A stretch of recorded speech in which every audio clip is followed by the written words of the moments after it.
কোনোভাবে এত আন্দোলন যুদ্ধ ত্যাগ স্বীকারের পর যে ফ্যাসিবাদ থেকে আমরা এই দেশকে মুক্ত করতে সক্ষম হয়েছি তার কোনো না কোনো টেন্টাকলসের মাধ্যমে আবার দেশটা জড়িয়ে যাক, এটা আমরা দেখতে চাই না।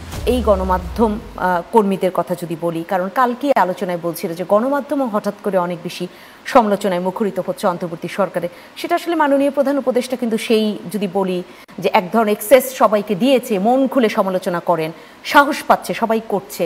মানবাধিকার সংগঠনগুলো কি সবাই সেই মন খুলের জায়গা থেকে সমালোচনাটা করছে, নাকি ফ্যাসিস্ট সরকারের কোনো না কোনো পারপাস সার্ভ করার জন্য এই সমালোচনা করছে, কোনটা? বেশিরভাগ সংঘাত আসলে এখন রাজনৈতিক দলের বাইরে হচ্ছে এবং অনেক ধরনের আপনার স্টেক হোল্ডার, স্পেশালি তরুণ ছাত্র সমাজ বা এরকম অনেক ধরনের স্টেক হোল্ডারদের রিলেটেড ঝামেলাগুলো হচ্ছে।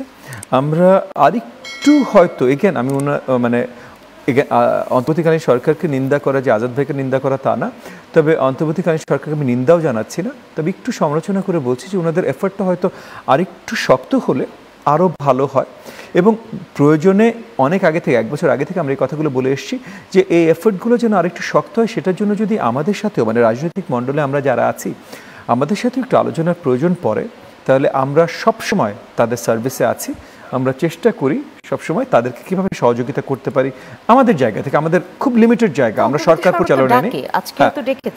হ্যাঁ, এগেন আমরা আমাদের জায়গা থেকে বলছি যে আমরা ওই সহযোগিতা হাত বাড়িয়ে দেবার জন্য বা সবভাবে মানে কাজ করবার জন্য আমরা সবসময় প্রস্তুত ছিলাম গত 12 মাস, আগামীতেও প্রস্তুত থাকবো। কারণ একটা জিনিস আমরা দেখতে চাই না কোনোভাবে এত আন্দোলন যুদ্ধ ত্যাগ স্বীকারের পর যে ফ্যাসিবাদ থেকে আমরা এই দেশকে মুক্ত করতে সক্ষম হয়েছি তার কোনো না কোনো টেন্টাকলসের মাধ্যমে আবার দেশটা জড়িয়ে যাক, এটা আমরা দেখতে চাই না।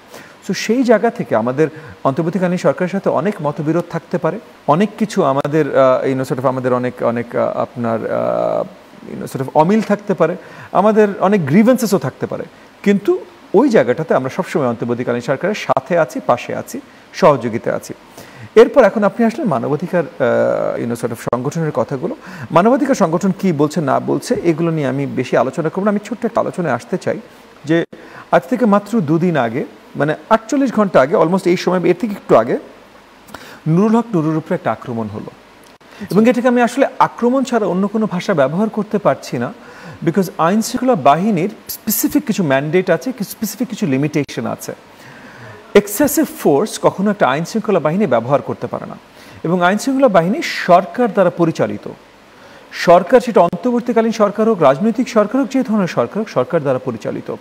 এখন হতেই পারে যে আইন শৃঙ্খলা বাহিনীগুলো ওই ক্ষণে ওই সময় সরকারের যা ইনস্ট্রাকশনস ছিল, যা লিমিটেশনস দেওয়া ছিল, সেগুলো ভঙ্গ করে কাজ করেছে, বা সেটাও যদি কাজ করে থাকে তাহলে সরকারের উপরে একটা দায়িত্ব আছে যে তাদেরকেও জবাবদিহিতার মধ্যে আনতে চেষ্টা করা।